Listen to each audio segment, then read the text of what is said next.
Hi folks, welcome to yet another episode of Home Along by Mint. I am your host Kritika Kapoor, and if you're looking to refurbish your house in a spectacular way, this is a show just for you. So today I am going to take you through a stunning apartment in Gurgaon, which has been inspired by various Indian art forms and has been designed by an architect couple, Debaditya and Shivani for Shivani's parents. So yes, it's that special. Come, let's check out their apartment.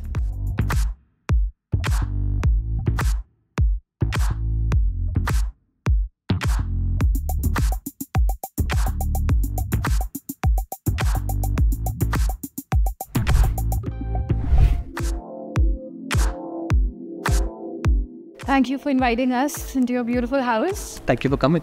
So I see a lot of Indian art forms in your house with some really lovely, exquisite pieces. So what was your inspiration when you were designing your apartment? The house belongs to our parents, and in their old age they wanted nothing but to be surrounded by a lot of not just color but also a lot of humility, and they wanted a very relaxed atmosphere and the home to actually be a home and not a constant maintenance zone. So that was the brief that we had for this house, and therefore we see ourselves engulfed in a lot of what art in India is all about. Can you tell us more about how you've designed your entire house? Like, can you give us a detailed tour of your apartment? So even though there's strong pockets of color everywhere, you will see a lot of vibrancy, a lot of unseen tones, hues.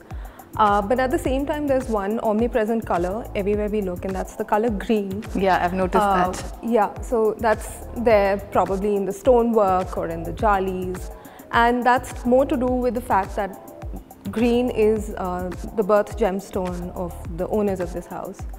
So that's how we kind of molded it in hidden zones and manners.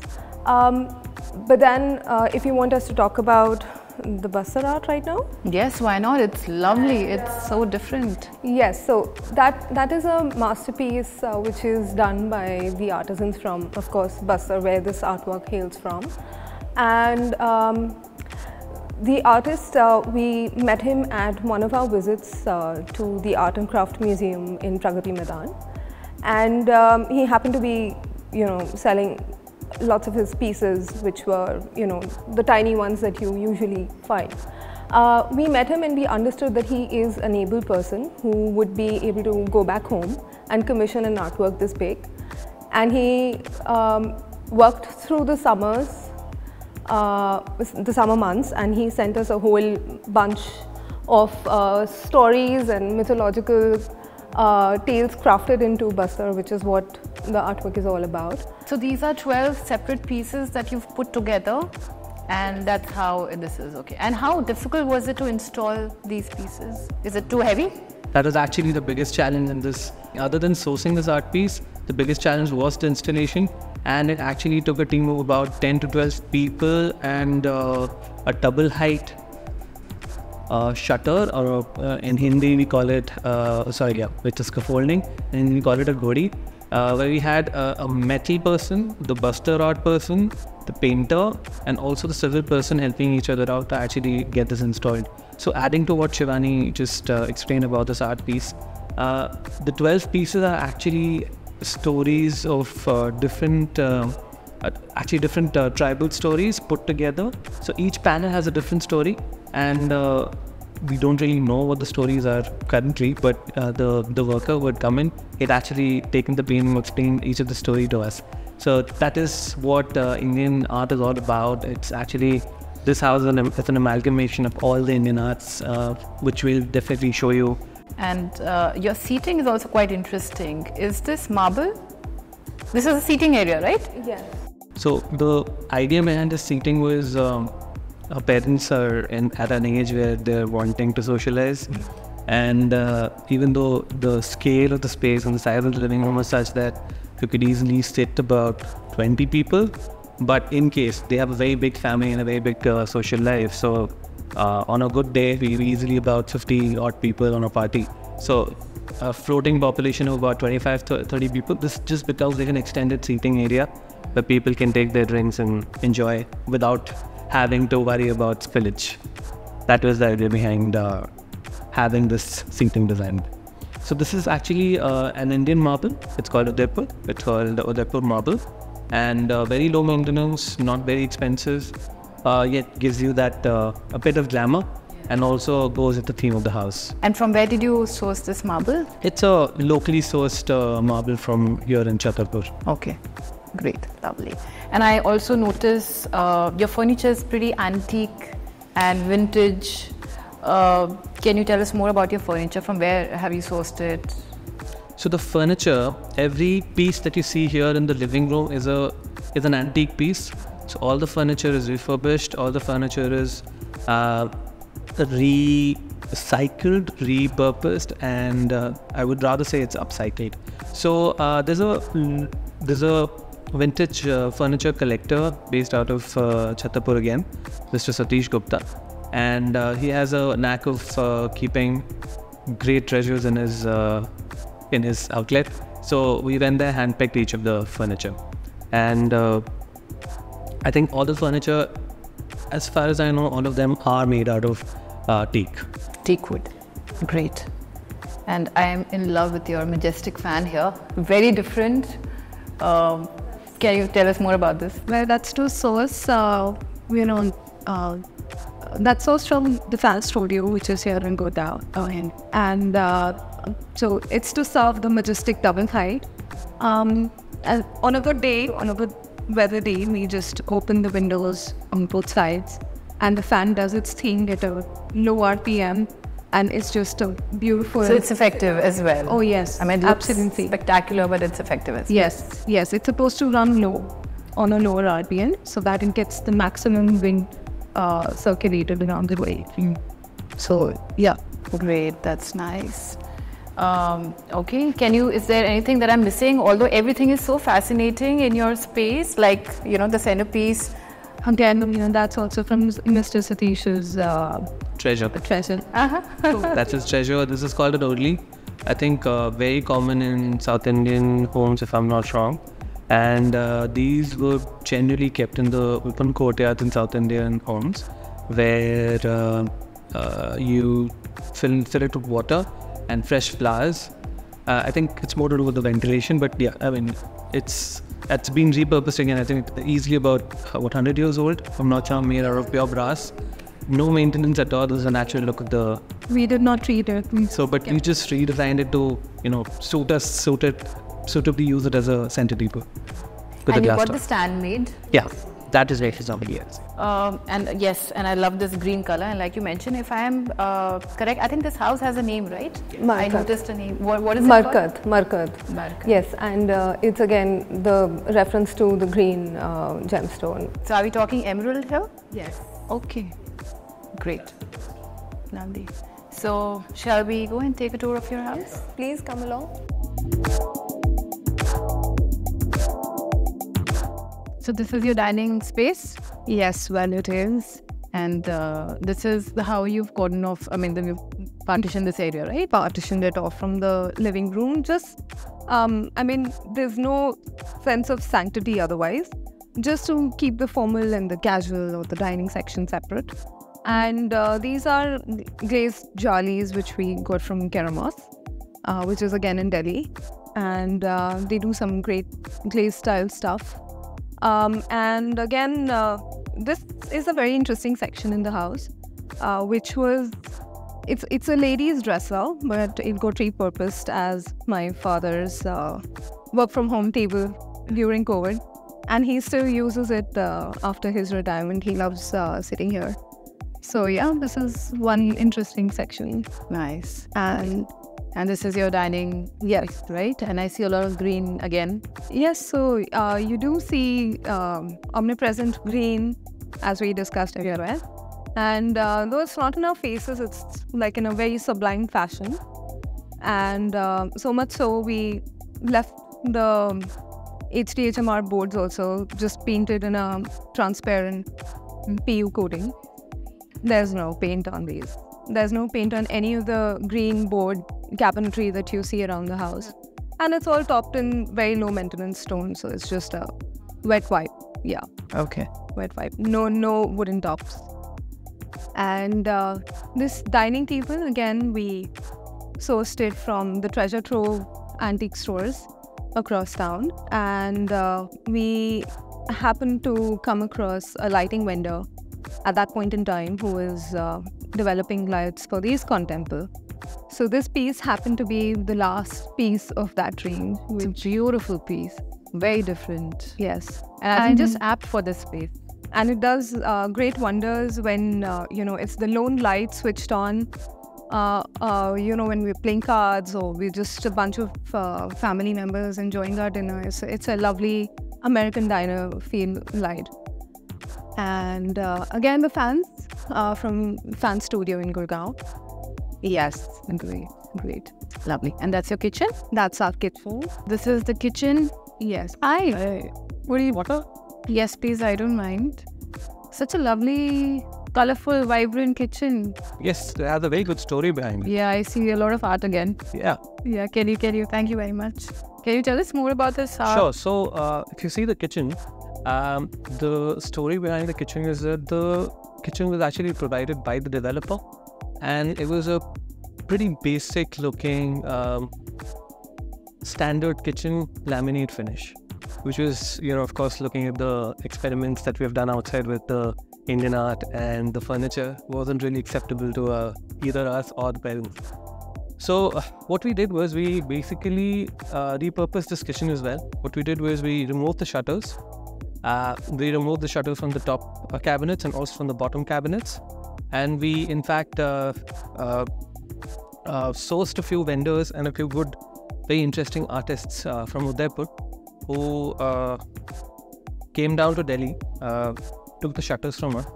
And the interesting fact is that we also sourced the same artists from Crafts Museum. And we gave them the shutters. We got these shutters made from a local carpenter. And we gave them the shutters, and we gave them the freedom. The whole freedom to do whatever they want to do on the shutters.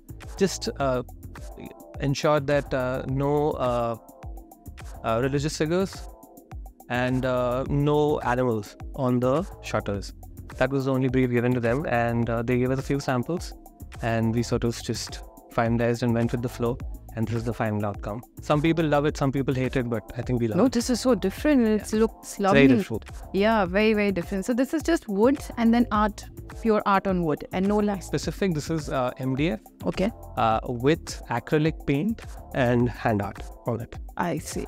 And how easy or difficult is it to maintain these shutters? It's, as far as the feedback that we've got from the person who's running the kitchen, she's quite happy.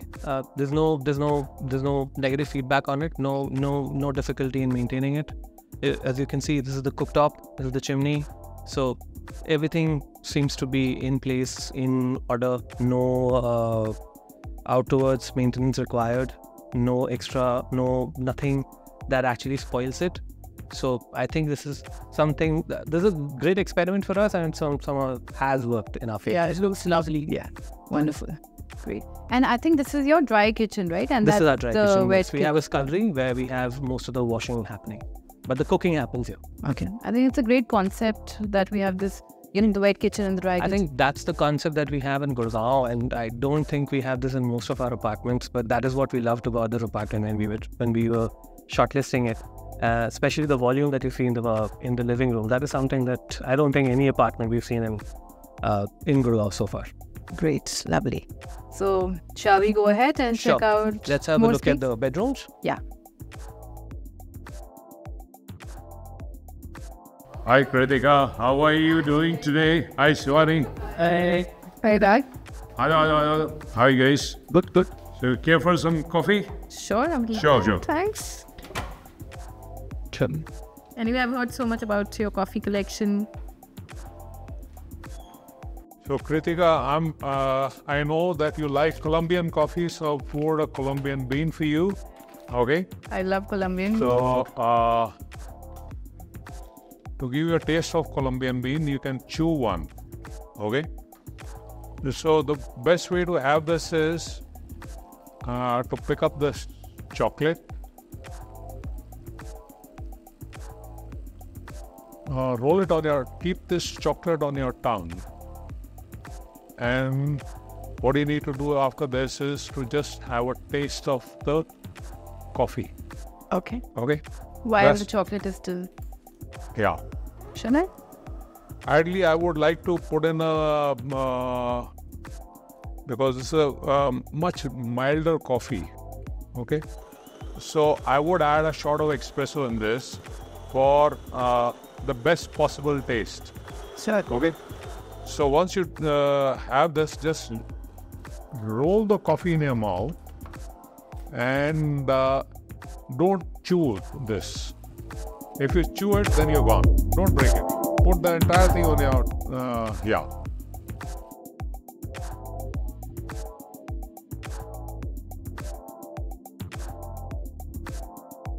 Very interesting flooring. This is stone? When? Yes. Yeah. This is called Andhra stone, and it's left in its natural format by just leathering it a bit. And the best part about it is walking barefoot on it. That's the experience. And stays cooler in summer? It does. It's an all-weather stone, and the best part is it doesn't require any polishing and application. And the other best part about it is that through years, as and when it requires, you can just buff it and it's as good as new. It ages very well. You can find all kinds of colors moving through it, like from orange ochre to yellow greens and sometimes even olives. So it's a very pretty all-weather grade hardy stone. And we did not want to take any regular wooden flooring from the builder. So we banked on our own and sourced this and executed the stone flooring. Lovely. It looks so different and Almost so amazing. 4x5. Yeah. And I'm very intrigued. This is a 4-poster bed, right? Why is this in the center of the room? Any particular reason or just... So if you see the look and feel of the room, we've tried to give it a very Haveli or a fort kind of a look. So the grandeur and the look of the space actually sort of changes once the bed is in the center of the room. And if you go back in time and see the Haveli architecture, when we did not have chargers, when we did not have lighting points right next to our beds, the concept was actually to have the bed in the center of the room to give that grandeur. In fact, we were watching Hira Mandi the other day, and we sort of realized that the architecture and the rooms were actually designed in such a way that the bed is the centerpiece, the fan is in the center of the room, center of the ceiling, whatever the ceiling is, and the side tables actually have candles. And that actually sort of, I think, changed with time because lighting and charging points became more important. True, that's true, right. And so this bed, you've sourced it from Delhi itself? Or the same vintage collector, sourcing from him. So again, continuing with the art, the Indian art concept of this house. The bedrooms are specifically being introduced Madhubani painting in the bedroom. Inside are 2 bedrooms as well. The back is highlighted with Madhubani paintings. Again, sourced from, I think, also sourced from Delhi art. From Delhi art, okay. Yeah. Great. And the fan is from the same vendor as The fans. the fan studio. I think the most expensive items in the room than in the house are the fans. Yeah, it looks lovely though. Yes, yeah. And again, the usage of the color green. Again, it's the HDMR board painted in a very transparent blue and marble on top of it, which looks stunning. This is the concept that I go. It's the same. Correct, and that doubles up as a magnificent storage. It's not there in your eyes, but it's doing its job of storing the world in bits and pieces that they've collected over time. So that's also a good idea to have it tucked in at a lower level. Right. And I see a Jharoka styled shisha here, which again looks very artistic and different. So this is again from Delhi, or you've sourced it from elsewhere? So I think this piece was specifically brought down from Jodhpur. Ah, Nice. We had actually gone there for one of our site visits, or rather sourcing for one of our projects, and we really liked this piece for this house, so we picked it up. Okay, so this is more like a dresser. Yes. Okay. And the chairs are again from the same. These are actually very old pieces that my parents had in their previous houses. So this is probably, one of, not vintage, but this is the only thing that they've really traveled with to this house ultimately. So I bet you are supremely inspired and got some great ideas from this delightful house that celebrates India's rich artistic heritage. If you have any questions, please feel free to comment below. See you next time.